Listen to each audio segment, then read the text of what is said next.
Chapter 12. Baby Tooth becomes a criminal. It had been long since the last time Jack had a backache, but since the cause of it was Jamie falling asleep in his arms, he didn't really mind. After Jamie's breath evened out, Jack didn't have the heart to try to move him. It didn't take long before Jack dozed off too, with his back leaning against the wall. The next time he'd woken up, he found that someone had managed to maneuver them down to the bench while he was asleep. Another blanket was draped over the both of them. After the trip down memory lane with Jamie, it felt weird knowing that someone had actually touched him and moved him and not just passed through him. But he was too tired to dwell on it, and so he drifted back to sleep. The next few days passed relatively peacefully. Neither Jack nor Jamie had said outright that they'd like to work in the forge with Gobber, but that's where they kept ending up anyway.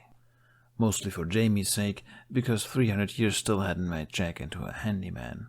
Still, he didn't get away from Gobber's teachings. At the end of each day, both Jack and Jamie were feeling the aftermath of manning a forge. Astrid's mother, Lakeney, turned out to be lovely, despite her slightly terrifying looks. She was brash and loud, but she had a big heart, and despite the rest of the village's wariness, her own daughter included, she immediately took a liking to both Jack and Jamie.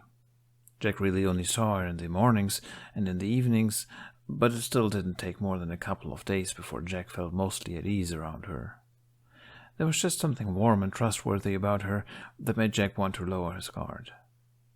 It took him another couple of days to realize that it was because she reminded him of North. A less broad and airheaded version, but still. Astrid's offer to let them stay with her family was nice, and Jack liked to pretend he didn't know she had ulterior motives. What better way to watch over Jack and Jamie if they slept under the same roof as her every night? Especially after what had happened with Jamie, it wasn't weird that she was wary of them sneaking out at night again. But nothing more dramatic like that happened, and after about a week, she seemed to be coming to terms with the notion that Jack and Jamie truly were just a couple of lost boys. Keyword being seemed. Jack wasn't going to lie and say that he didn't find her suspicion a little annoying, but he guessed he couldn't blame her or anyone else and tried to focus on the fact that Astrid was actually really cool and fun to spend time with, even if Hiccup was completely right to say that she was a bit intimidating sometimes. As for Hiccup, Jack noticed he made attempts to follow up on his dad's orders by looking after them, but it was very half-hearted, especially not now that Hiccup had decided he trusted Jack and Jamie. That was not to say that Hiccup didn't hang out with them, though. He just did it because he wanted to, and not because he had to. He made that pretty clear when Jack had jokingly accused him of the latter.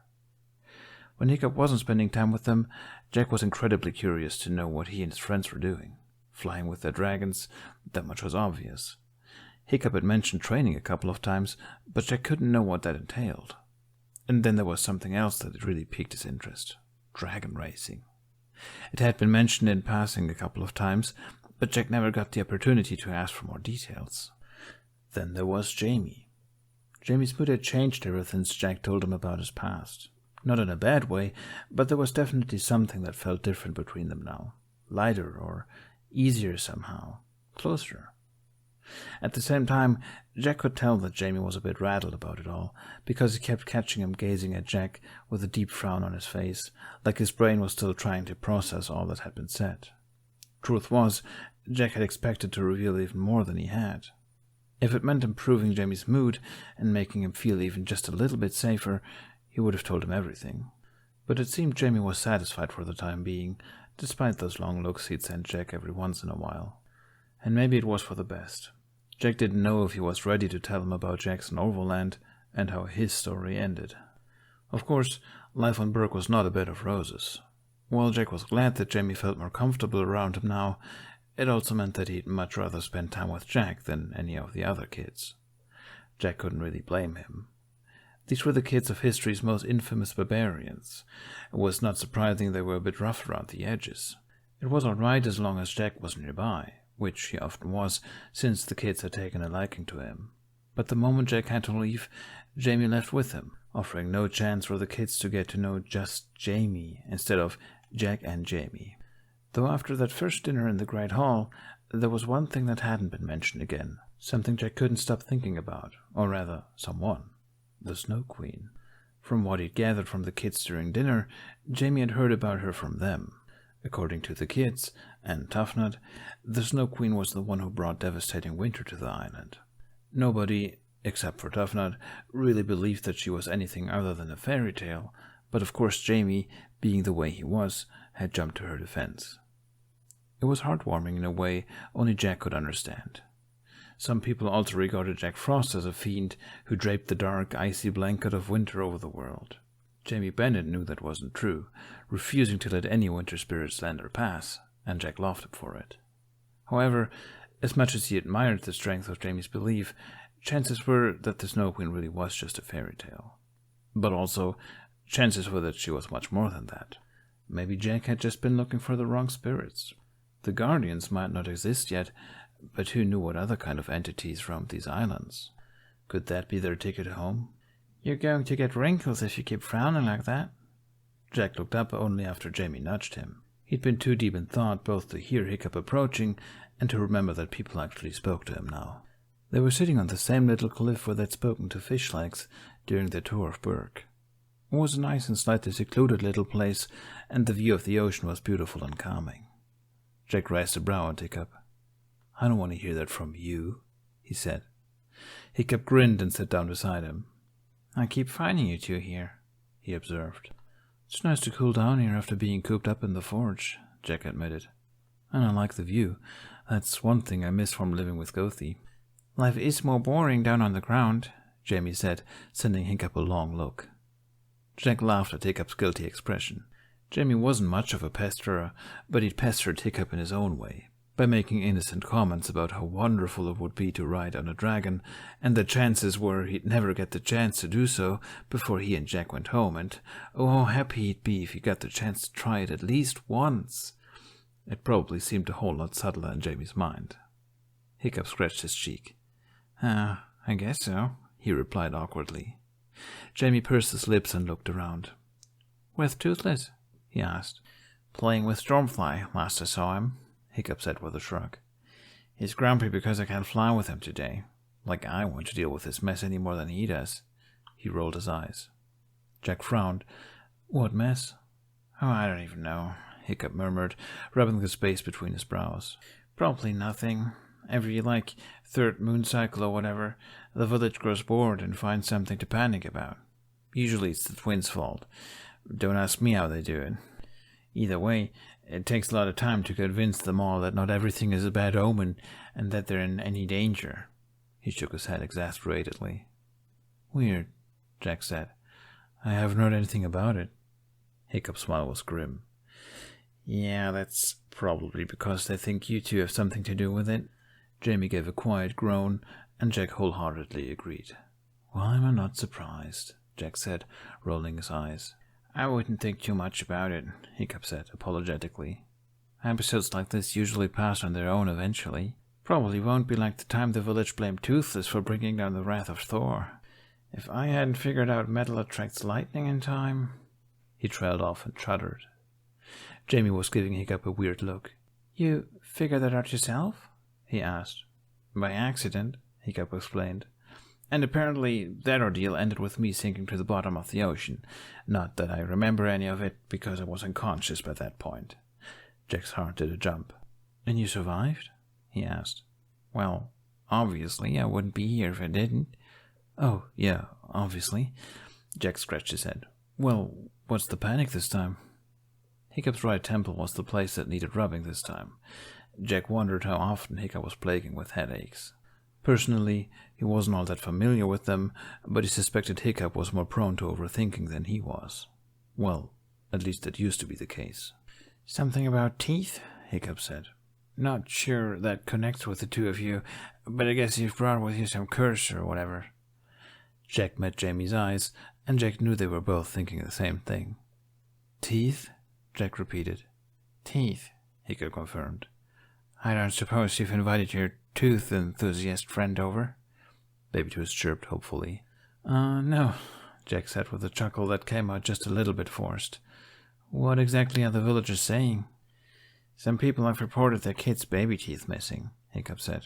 "Some like to wear them as lucky charms, and now that a bunch of them has apparently disappeared, they think it's some kind of bad omen for, I don't even know, misfortune, maybe." Either way, most people here aren't exactly organized, so chances are... Jack? Jack had been sending a certain tooth fairy a long look, but he turned back to Hiccup. Are you alright? Yeah, why wouldn't I be? It's so weird that the teeth are missing. I wonder what that might be. Hiccup stared at him. Yeah, I wonder too, he said slowly. But like I was about to say, this is probably just some idea the twins have planted in the villagers' heads. They've probably just lost the teeth in a battle or something, and are only now finding out because the twins brought it to their attention. Baby Tooth hovered in the air beside Hiccup's head, her hands clasped together. Compared to her acting abilities, Jack was freaking Shakespearean. Her innocent smile fooled nobody. Jack sighed. Yeah, that's probably it, he said dryly. The mass paranoia caused by the missing baby teeth was worse than Jack had expected. Now that he knew about it, he heard it everywhere. From Astrid and her mom, or from Gobber, and especially from the twins, who hadn't done anything wrong for once. And of course, from random villagers who thought Jack and Jamie somehow had something to do with it. It was especially annoying because they weren't exactly wrong. Jack had no idea that Vikings liked to keep their children's baby teeth for good luck. Wearing a charm of teeth into battle seemed a bit morbid to him, but the Vikings thought it brought good fortune. And now that they were gone, it had to mean something horrible was coming, right? And how Baby Tooth had managed to hide them all somewhere out of sight, Jack really had no idea.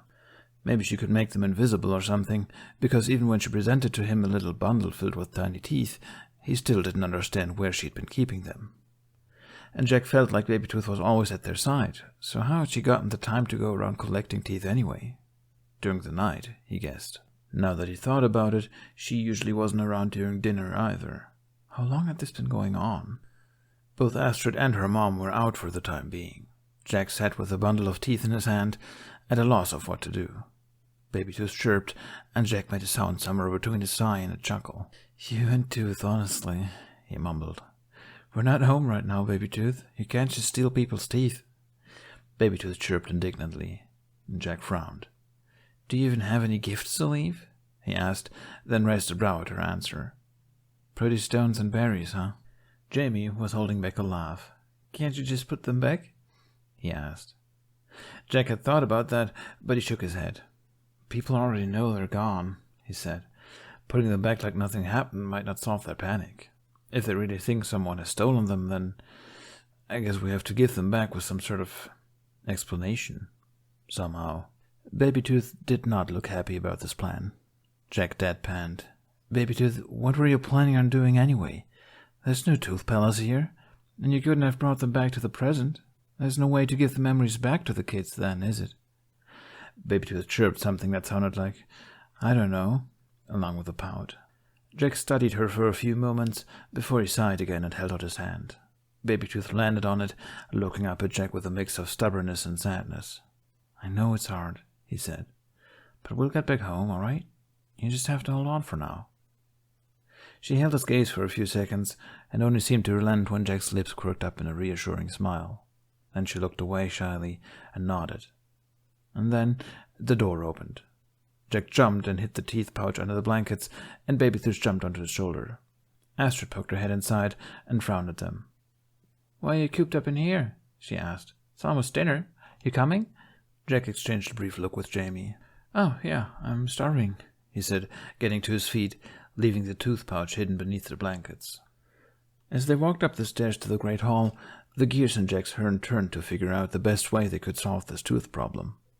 Handing them back out like some reverse tooth collection would do no good, but revealing that he had the teeth would just create more problems. There had to be something else he could do. Jack's plan was not complicated, and definitely not bulletproof, but it was the only plan he could think of. He waited until everyone was asleep. Astrid was out on patrol again, and Lightning was snoring softly in her bed. Jamie was balled up in a bundle of blankets, sometimes muttering in his sleep. Jack never caught what he was saying, but it was adorable nonetheless. Only he and Baby Tooth were awake. Jack had seen Baby Tooth asleep before, back in Jamie's bedroom when Jamie had caught all the Guardians in action. Jack had felt bitter about being the only one Jamie couldn't see, so when Jamie began growling at Bunny, of course Jack had to set off the alarm. It was simply the right thing to do. But back then, Baby Tooth had been hit in the face with sandy stream sand. If she was ever asleep otherwise, Jack didn't know, and she was definitely not asleep now, but instead staring pointedly at Jack as he silently got out of bed and grabbed the tooth pouch, hiding it in the folds of his cloak. He sent Baby Tooth an exasperated look. He ran to grab his staff, but then hesitated. Leaving it would be safer. He clenched and unclenched his fist for a few times, before he steeled himself and left the staff behind. He tiptoed across the floor and opened the door as carefully as he could. Jack didn't pretend he was good at being stealthy. It didn't matter that he'd been relentlessly bullied by North's thinking Jack be nimble, when most of his nimbleness had disappeared along with his ability to fly. Also, previously he'd never needed to hide, because people couldn't see him anyway. Maybe that was why he never got past the Yetis whenever he tried to bust into North's workshop. He tried creeping along the edges of the huts. Stormfly perked up when Jack passed her, but Jack recoiled, holding up his palms. "It's okay," he whispered. "Just passing by. Nothing suspicious going on here." Stormfly tilted her head to the side before she seemed to accept Jack's lie, and Jack moved ahead. Not having his staff made Jack jumpier than he'd like to admit. It's not like he could really use it to defend himself anymore, except by whacking people on the head, but still. Not having it felt wrong and dangerous. The stairs to the great hall lay in mostly darkness. The braziers by the entrance didn't provide that much light, so as long as Jack crouched and kept close to the side of the stairs, he should be fine. He stopped when a patrol guard walked past, flattening himself against a wall. He refused to wish that he was invisible again, but he couldn't deny that this job would have been a whole lot easier if he was. He peeked around the corner and decided that the coast was clear. With his heart hammering in his chest, which was still a strange sensation after not having a heartbeat for the past few centuries, he sped across the ground towards the stairs, and then crouched by the banister. He waited until his pulse stopped being so loud, and then began climbing the steps. Once at the top, he hid behind the statues. He let out a quiet laugh. "I'd say mission accomplished," he whispered to Baby Tooth. He crept forward and put the tooth pouch by the entrance doors. That way, someone was bound to find them, and they'd have no idea who put them there. Hopefully, they would come to the conclusion that whoever had taken them had just done so as a prank, and hopefully they wouldn't think that those people were Jack and Jamie. Hopefully. Again, this plan wasn't bulletproof, but if things went as well as they had on their way up here, maybe Lady Luck was on Jack's side for once. But of course, the world would have been upside down if Jack Frost, or Jackson Overland for that matter, was on good terms with Lady Luck. As he turned around to head back down the stairs, he came face to face with the bright yellow eyes of a hideous stippleback. Jack yelped, then slapped a hand over his mouth to shut himself up. Someone laughed darkly. "Finally, it was only a matter of time." Roughnut and Toughnut appeared from behind the heads of the hideous stippleback, grinning devilishly down at Jack. They jumped off at the same time and clanked their helmets together in a smug triumph. Hi," Jack said after the twins had stopped staggering dizzily. "Didn't expect to see you two here." "I'm sure you didn't," Roughnut said, smirking at Jack. "What you got there, Jackson?" Jack tried stepping in front of the tooth pouch, but Belch's head snapped forward and yanked Jack away by the cloak. Jack gave a choked yell, dangling in the air while the twins collected their prize. "Put me down!" Jack hissed, wriggling desperately, but Belch didn't let go. "I knew it," Toughnut said, sharing a grin with his sister. They both turned to Jack, Toughnut pouring the pouch's content onto his hand for Jack to see. "What kind of nefarious plan did you need these for, Jackson?" "It's Jack," he said irritably. "And nefarious, really? Tell your dragon to put me down." Roughnut snorted. "After you framed us for stealing everyone's teeth?" she asked. "Tough and I might be insufferable, but we're insufferable on our own terms. We don't like to be blamed for crimes we didn't commit. We don't take credit for other people's work. And your work is remarkable," Toughnut said, holding up a little pile of teeth like they were a precious diamond. "I didn't steal the teeth," Jack protested. He wriggled some more, and suddenly gravity took a hold of him. He fell to the ground, now without his cloak, which was still dangling from Belch's mouth. He got to his feet. "Put the teeth back," he ordered. The twins raised their brows. "And then what?" Toughnut asked, pouring the teeth back into the pouch. "You'll plant a curse in our midst? What did you do to these teeth?" "Nothing," Jack hissed, but he was beginning to realize that there was no convincing way to explain this. And, contrary to Hiccup, he didn't think the twins would relent that easily. Baby Tooth chirped nervously, and Jack sent her a mightily murderous look. But then he had an idea. Nothing, Jack repeated, calmer now. He looked at the twins, pressed his lips together, and then sighed deeply. Fine, you got me. The twins looked confused. We did? Roughnut asked. Jack shrugged. Yeah, but it's not what you think, he said. I never meant any harm. I'm not here to hurt anyone. And I didn't steal the teeth, but I can tell you what happened. He hesitated for a moment.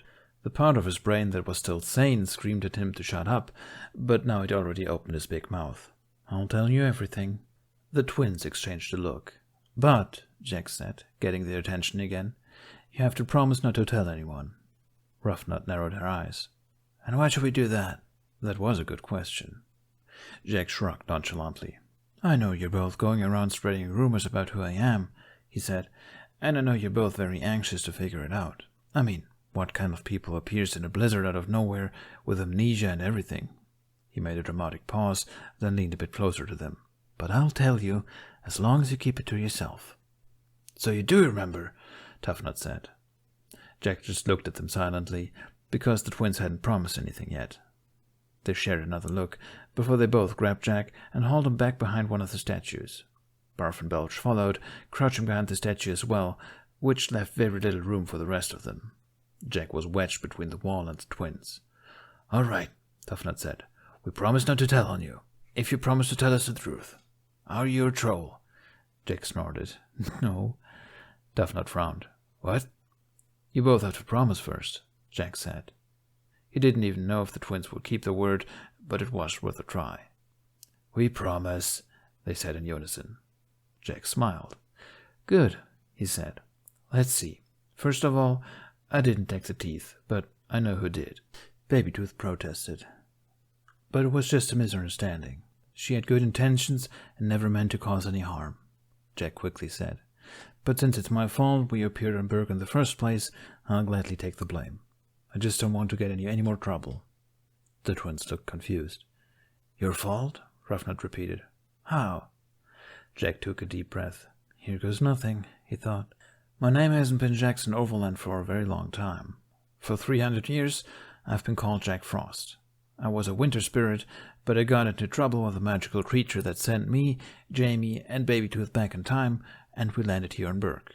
I lost my powers in the process and became human again, and now we're stuck here until I figure out how to travel back to the future. Babytooth's mouth hung open, and she was staring daggers at him. The twins were quiet for a long time. Jack didn't expect them to believe him right away, but Toughnut nodded slowly. That explains so much, he said. I knew there was something weird about you. Being called weird was one thing coming from a hiccup, but it was something else when it came from the twins. Jack sent him a lopsided smile anyway. You were right, he said. And what about that blizzard? Roughnut asked. She didn't look completely convinced. Was that you, then? Jack hesitated. I don't know, he said. Maybe. Right before we were thrown through time, I tried attacking the time creature. I think it saw my powers and somehow eliminated them. It did the same to one of my friends, Bunny, but maybe some of my powers still went through and created that blizzard. If so, sorry. It was self-defense. What did you do to Fanghook? Toughnut asked. It took a moment before Jack remembered what he was talking about. Oh, that wasn't me, he said. I wasn't really thinking back then and just jumped in front of Jamie. It was Babytooth who distracted him. Babytooth? Roughnut repeated slowly. Jack nodded. She's a tooth fairy. She collects children's baby teeth in exchange for gifts, he explained. Obviously, that tradition isn't the same here, so... I mean, a little cultural confusion was inevitable, right? And why should we believe you? Roughnut asked.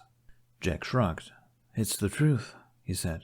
And if you believe me, you should be able to see her right now. Jack looked over at Babytooth, and the twins followed his gaze. What followed passed in a bit of a flurry, because in the next moment the twins had both given shocked shrieks, tried to reach for Babytooth, but Jack jumped in front of them to stop them. Babytooth flew behind Jack, tweeting indignantly at him. Jack made a mental note to apologize to her later. Stop it, he ordered, and to his surprise, both of them froze mid-movement. Okay, so there's that, he said, slowly stepping away from the twins. Do you believe me?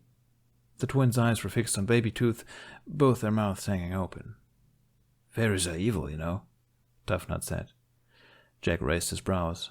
Not this one, he said, waving his hand in front of their faces. And you didn't answer my question.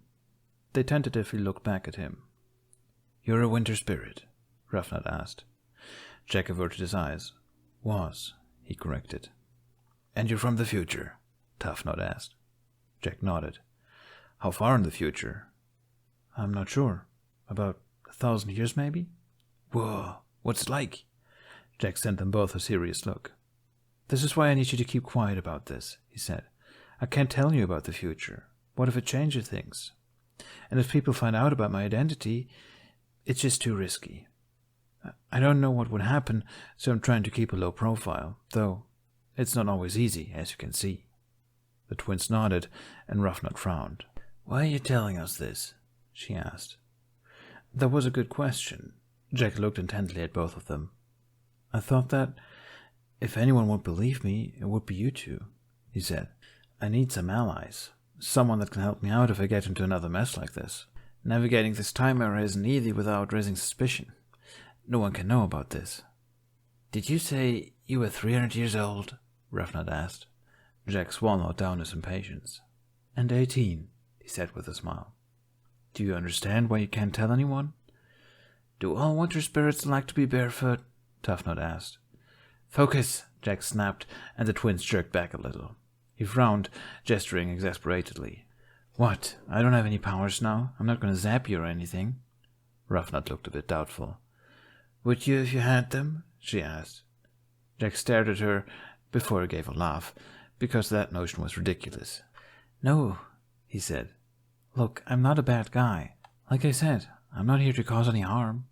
We came here on accident, and all we want to do is go home. When the twins didn't answer, Jack sighed, giving them a pleading look. Please, I'm asking for your help. That seemed to ground them a little. They looked at each other one more time before they nodded. We won't tell anyone, they said in unison. Jack smiled gratefully. Thank you, he said. Now, please put the teeth back. We'll just tell them we did it, Roughnut said. That's what most of them think anyway. Really? Jack asked, his smile widening. Thanks. I owe you one. Maybe that was unwise to say, because the twins got a devilish glint in their eyes, and Jack got a feeling he'd just made a deal with the devil. But then their attention was dragged over to Jack's shoulder, and Jack glanced down to see Baby Tooth sitting there, a wary look on her face. Jack sent the twins a pointed look. And try not to stare at her too much, he said, because people will think it's weird and, also, it's rude. Can you tell Belch to give me my cloth back? I'm freezing. Roughnut laughed. You're freezing? She said. Oh, good, we can joke about it, Jack said with a half-hearted smile. He held out his hand, and Belch dropped the cloak. It was a little wet with drool. Jack wrinkled his nose, but put it back on anyway. All right, he then said. I'll go to bed now. Jamie might be wondering where I am. Is Jamie a winter spirit too? Toughnut asked. Jack sent him a long look. Jamie's my brother. That's all you need to know, he said. The twins seemed to understand that Jack wasn't going to budge on this matter, because they both nodded. Despite Jack's reassurance, he got the feeling they were a little bit afraid of him. He didn't like it, but he also guessed it could come in handy. Jack said his goodbyes to the twins and snuck back down the stairs. Roughnut and Toughnut flew away on Barf and Belch, and Jack could only hope that they kept their word. When Jack came back into the hut a few minutes later, Jamie almost made him jump out of his skin. Where were you? He hissed.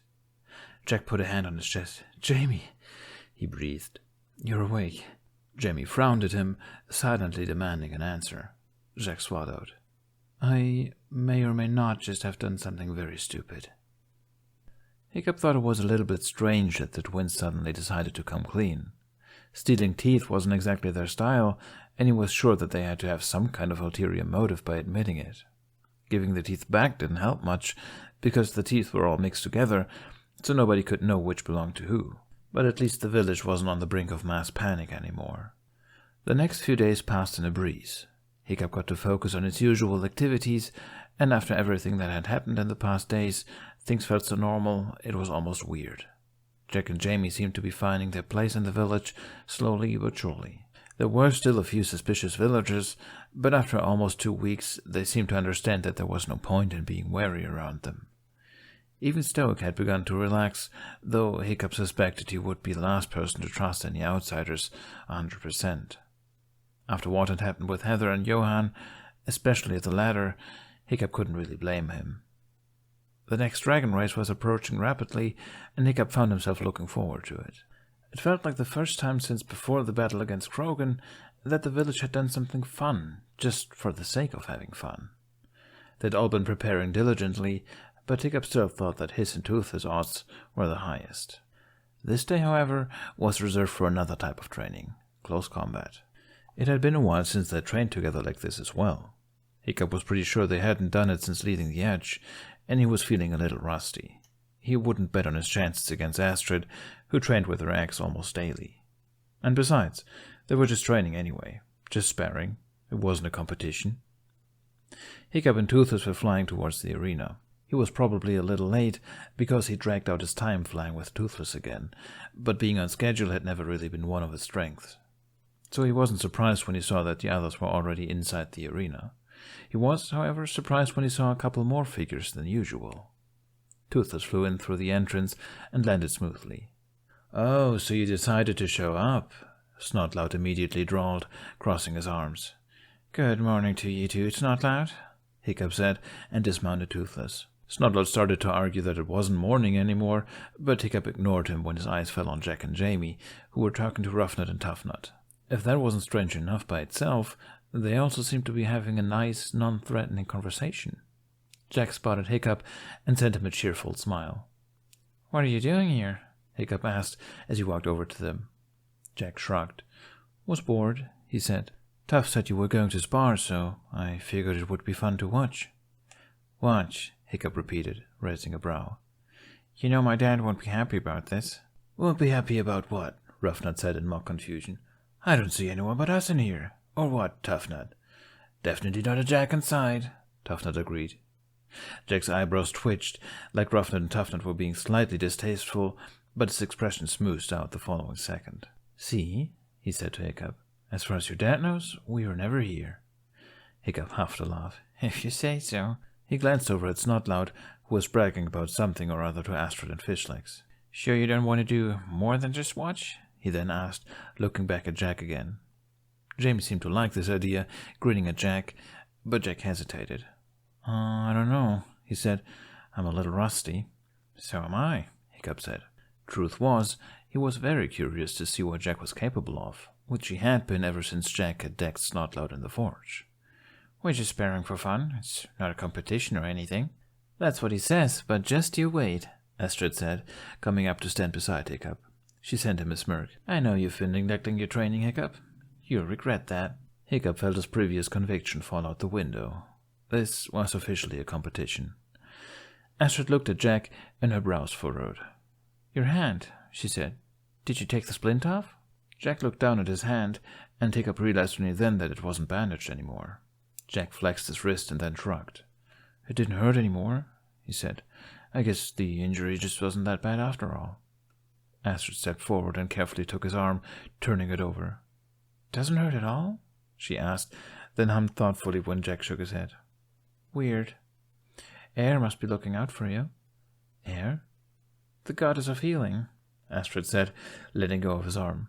"Though I guess after surviving that blizzard, that isn't very surprising." "So who's gonna go first?" Toughnut asked then, looking around expectantly. Before anyone got to answer, he raised his hand. "All right, I'll go. Who will challenge me?" "I will," Snotlout immediately said, wearing a cocky grin. While Toughnut and Snotlout readied their weapons, Toughnut with his new mace and Snotlout with a battle-axe, the others sat down to watch. Astrid counted down, and Snotlout started half a second too early, but everyone expected him to do that. And the sparring begun. It was slightly worrisome to watch, but Hiccup knew Toughnut and Snotlout never went over the line. Most of the time, anyway. They all knew each other well enough to predict what the other's next move was going to be, so the chances of anyone seriously hurting anyone were slim. Jamie's eyes were wide as he watched Toughnut and Snotlout go at each other, even if they danced around each other most of the time. He kept making awestruck noises, which probably did nothing to shrink Snotlout's ego. Jack sat between Jamie and Hiccup, his brows furrowed as he watched. "Why is it only 2 at a time?" he asked. "Can't you just split up in pairs and spar at the same time?" "To point out what they can do better," Hiccup said. "Can't really see that if I'm busy fighting someone else. Besides, someone has to make sure they don't accidentally murder each other." Jamie sent him a wide-eyed look. "Has that happened?" he asked. "Not to us, but—" Hiccup started, but Jack sent him a look. "I mean, no, don't worry." He tried to smile reassuringly. Just then, Tufnut hit the ground, and Snotlout triumphantly put a foot on his chest with a hearty laugh. Hiccup had been busy talking to Jack and Jamie, so Astrid was the first to tell Snotlout everything he'd done wrong, just to make him stop gloating. Next was Astrid versus Roughnut, which was a fight that lasted about 10 seconds. Hiccup grinned and looked over at Jack and Jamie to see their reactions.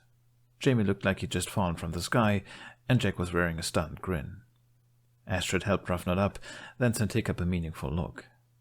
Hiccup could already feel the bruises blooming. Next was Hiccup against Fishlegs, which wasn't much of a fight because Fishlegs had never liked sparring and let himself be defeated even faster than Roughnut had. Hiccup dragged a hand down his face. "What?" Fishlegs asked, already retreating to where he'd been sitting earlier. "You beat me, fair and square." Hiccup decided not to argue and sat back down with Jack. "Tough fight," Jack said humorously, then looked at Hiccup's sword. "I've never seen a blade like that one. Why is it shaped like that?" "Oh, you'll see," Hiccup said, trying not to look too smug. Nobody said it, but everyone was waiting to see Hiccup and Astrid spar, so nobody questioned why they waited for them to duel last. The pairs kept rotating, and they all became more and more exhausted for each battle. In the end, Snotlout's boasting came to a stop when Astrid whacked him on the head with the butt of her axe, then sent him sprawling. "I went easy on you," Snotlout tried to say, even if he knew nobody would buy it. Astrid sat down with Hiccup, and they discussed the various ways she could have taken down Snotlout faster, but it was mostly just to give Astrid a breather before the last duel with Hiccup. Astrid's fighting was nearly impeccable. Hiccup didn't really have anything to add that she didn't already know. "That was awesome!" Jamie rejoiced, halfway to his feet in excitement. He stared at all of them, though his attention was mostly on Astrid. It was obvious his admiration for her was growing more and more every day, and Hiccup couldn't blame him. "The way you just rolled, and then dodged that swing by grabbing his wrist, how do you bend someone's arm like that? You looked like you knew exactly what he was going to do." Snotlout rolled his eyes in the background. "I did," Astrid said. "Snotlout is pretty predictable." "Shut up, Astrid," Snotlout grumbled. Jack had been watching them in mostly silence, save for a few laughs and gasps here and there. His fingers were tapping restlessly against the staff, so Hiccup put his hand on top of his to make him aware of it. Jack's fingers stopped tapping, his eyes snapping to Hiccup's. "Sure you don't want to give it a try?" Hiccup smiled amusedly. "You seem pretty restless." Jack looked at him for a few seconds, and his hand coiled around his staff. "Why?" he asked, raising a brow. It wasn't what Hiccup had expected him to say. He frowned. Because it's fun?" he tried. It was a simple enough reason, but Jack tilted his chin up in approval, as if it were a sage choice of words. "Can't argue with that," he said. "But you have someone else to fight, I think." Hiccup turned to Astrid. They didn't have to say anything, but Astrid looked at Hiccup like she was going to pulverize him, and Hiccup looked at Astrid like there was no way he was going to let that happen. Astrid got to her feet and held out a hand to Hiccup, helping him up. After that, there were no friendly gestures. There was no need for a countdown. Astrid raised her axe and charged Hiccup with her best battle cry, and Hiccup ignited his sword. Even when he jumped out of the way of Astrid's first strike, he didn't miss Jamie's gasp. "No way!" he hissed, and Hiccup got a glimpse of him and Jack staring at Hiccup's sword with matching awestruck expressions.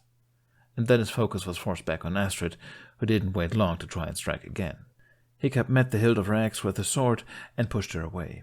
He dodged a high kick, then tried to strike, but Astrid rolled out of the way and was just as quickly on her feet again, without a scratch. It continued like this for a while. They were both tired, but now that they were fighting against each other, Hiccup's energy was renewed, and it looked like Astrid felt the same. Her eyes were focused, but there was a small smile on her face, breaking the illusion that she was out to kill him. The battle came to its climax when Astrid managed to kick the legs out from under Hiccup, sending him sprawling to the ground. For a second, Astrid had the upper hand, but Hiccup rolled out of the way just in time. He got up and parried her next blow, his sword sliding up to the axe. He pushed sideways, and the axe went flying out of Astrid's hand. In the next second, Hiccup's flaming blade was inches away from Astrid's throat. Astrid breathed heavily and sent Hiccup a grudging smile. "Not bad," she said. Hiccup lowered the sword. "Not bad yourself," he replied, and didn't try to hide how satisfied he felt. In the corner of his eye, he saw Toughnut handing Roughnut a silver piece. "All right," Hiccup then said, turning to the others. "Now we can split up in pairs. Remember what you were told earlier. Fish legs, try to make an effort. Snotlout, spend less time thinking about your appearance and you might stand a chance. That goes for you too, Roughnut." "You don't need to try, Roughnut. You're already beautiful," Fishlegs said. Roughnut groaned and trudged over to her brother. Hiccup killed the flames on his sword and retracted it. The others split into pairs again, spreading across the arena, which left only Jack, Jamie, and Toothless sitting on the ground. Hiccup and Astrid walked over to them and sat down to rest up for a bit. "What is that?" Jamie yelled as Hiccup came over, pointing at the hilt of Hiccup's sword. "It looks like a lightsaber. His gaze faltered and he shook his head. "Did you make that yourself?" Astrid smiled warmly at Jamie, then raised a brow at Hiccup, whose cheeks felt warm. "Yeah," he said, holding it out to him. "It's called Inferno.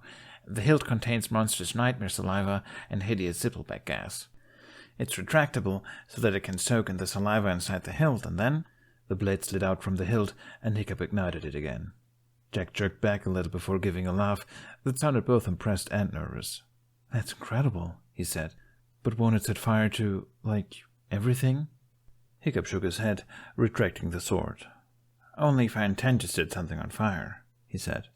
"It has singed my hair a couple of times, though." "There's been a few accidents," Astrid said. "A few eyebrows lost."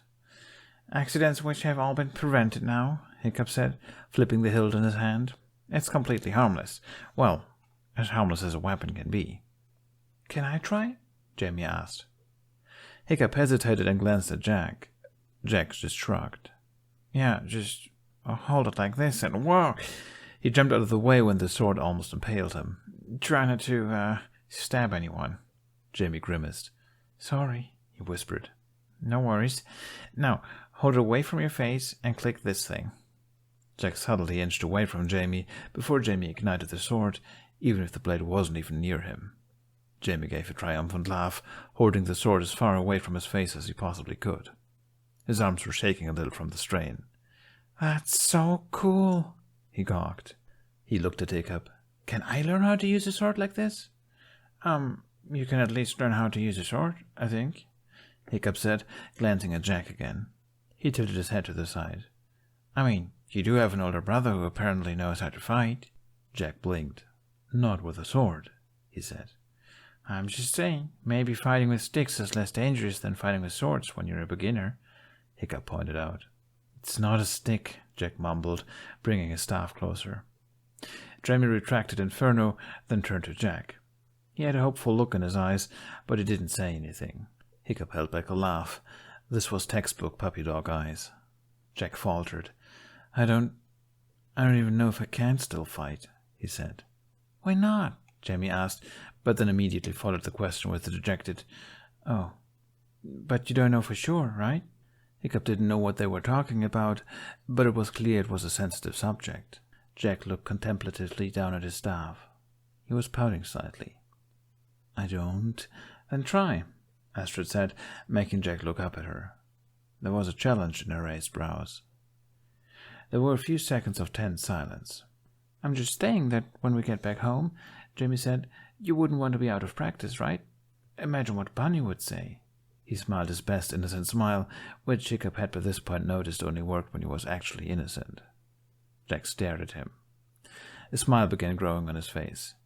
"You sure know which buttons to push, Jamie," he commented, and Jamie grinned. Jack looked at Astrid, then at Hiccup. He nodded. "Fine," he then said, getting to his feet. He held out a hand to Hiccup, and his smile was filled with anticipation. "For fun, right?" Hiccup mirrored his smile and accepted his hand. "For fun," he agreed. Jamie gave Inferno back to Hiccup with a thrilled look on his face. Hiccup and Jack walked out into the arena. "Sure you don't want any other weapon than that one?" Hiccup asked, because the last thing he wanted was to accidentally break something that was obviously so dear to Jack as his staff. Jack flipped the staff in the air, and Hiccup was surprised to see how easy and graceful he made it look. He grabbed the staff in both hands and frowned at Hiccup's sword. "It's not a weapon," he said. "But no, I'm all right." Hiccup ignited Inferno and didn't miss the way Jack set his jaw. Was he nervous? "Astrid, would you do the honors?" Hiccup asked, without taking his eyes off Jack. Astrid held up 3 fingers. "Are you ready?" she said. 3, 2, 1, fight! Hiccup charged at Jack, but consciously slowed down his approach just a little. He didn't want to go too hard on him in the beginning, at least until he knew Jack's skill. Jack's eyes were still on Hiccup's sword, and they widened a little before he jumped out of the way, swirling around to dodge the blade. Hiccup instantly felt bad, but his guilt was short-lived.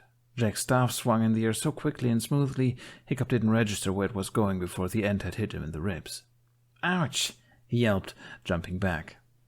Jack winced a little too, but it was impossible not to notice the amusement in his expression. He got over it, and then it was his turn to charge, but Hiccup easily deflected his blow with his sword, the fiery blade coming scarily close to Jack's face. Jack gritted his teeth and jumped back again. He looked a little pale. Was he afraid of fire, or was he just afraid of swords? Hiccup supposed any reasonable person would be afraid of either of those things. If Jack truly had a problem with it, then he would tell them, right? "Are you?" Hiccup started, but cut himself off with a surprised yelp when Jack suddenly surged forward and swung at him. Hiccup went to dodge it, but it was a feint, and he barely managed to roll away in time. He felt Jack's staff swing through the air right above his head. He rolled onto his feet again and advanced while Jack was still recovering from his attack, managing to hit his shoulder. Jack stumbled in his attempt to jump away, but it was a failed attempt. Hiccup hit him with a flat end, but that didn't mean it didn't hurt. Jack groaned and stumbled back. Behind Hiccup, Jenny gave a choked yelp. Was this a bad idea? Hiccup started to lower his sword. "Jack, do you want to—" "No," Jack said, looking up again. To Hiccup's surprise, he was smiling, though his expression still was a little tight. He fixed Hiccup with a determined look. "I'm fine, just a little rusty." Hiccup couldn't pinpoint the exact moment Jack's demeanor changed, but he got the impression Jack was done warming up. Jack raised his sword to deflect Jack's blow, but Jack whirled around and avoided the blade. Jack's staff spun through the air, moving in his right hand to his left and back again, and Hiccup barely managed to collect himself to dodge it. Their pace changed. They exchanged blows faster and whirled around each other, each of them landing a few hits every now and then, but never enough to push the other to the ground. Still, Hiccup found himself holding back. There was just something about Jack that seemed off. Jack moved in a way Hiccup had never seen anyone move before. He didn't recognize his fighting style from anywhere, and because of that, Hiccup could almost believe he'd been telling the truth when he said he was self-taught. But that couldn't be, right? Nobody got so good at fighting on their own at such a young age. Jack managed to seem both graceful and clumsy at the same time, like he knew exactly what he could do, but he also wasn't afraid to test out maneuvers that were risky.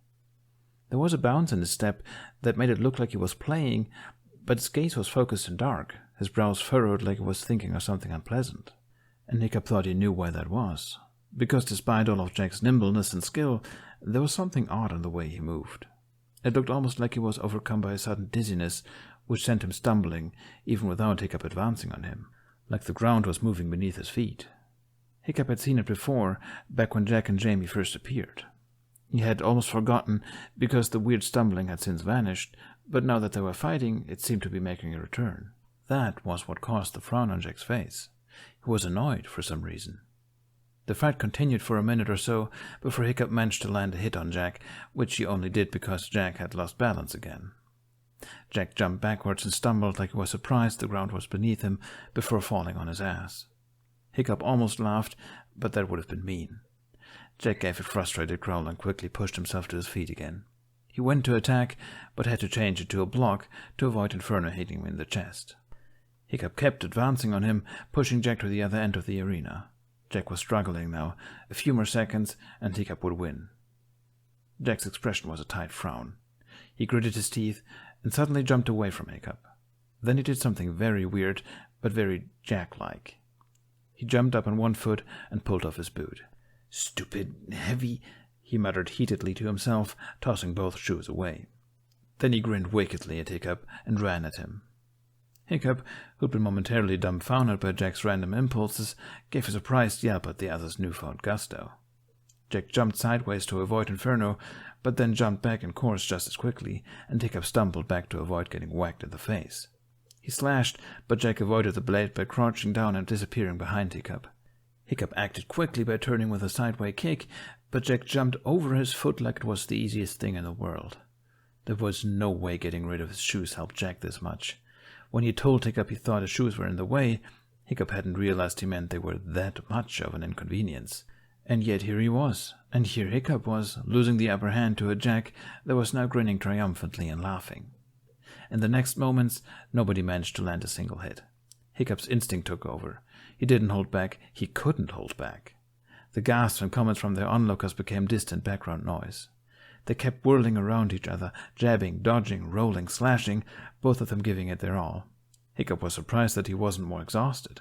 The longer the fight continued, the more he even caught himself grinning and laughing too, which wasn't entirely unusual, but there was something very different from fighting with the others to fighting with Jack.